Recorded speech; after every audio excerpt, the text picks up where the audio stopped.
Dès que j'ai un sujet, j'entre dans ce sujet et puis j'essaie de le servir. Le metteur en scène, c'est un serviteur.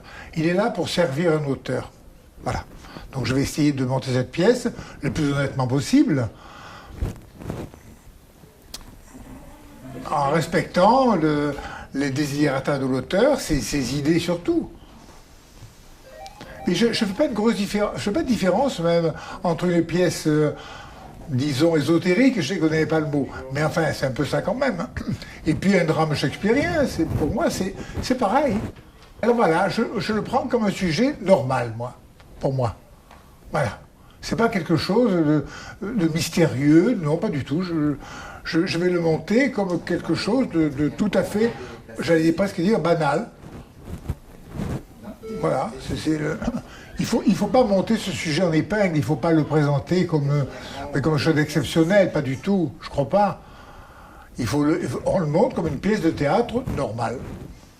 Voilà, et le sujet, évidemment, est très original. Mais enfin, il y a plein de pièces de théâtre qui ont des sujets originaux aussi. Hein. Voilà, c'est pas la première fois.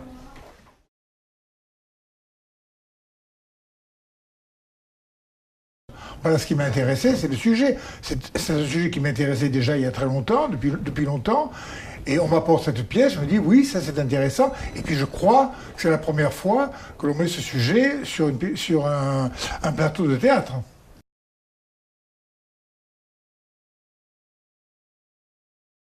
Alors, plus que le message, encore une fois, ésotérique, c'est peut-être les rapports entre les personnages. Je trouve que ce couple est très intéressant au niveau théâtral.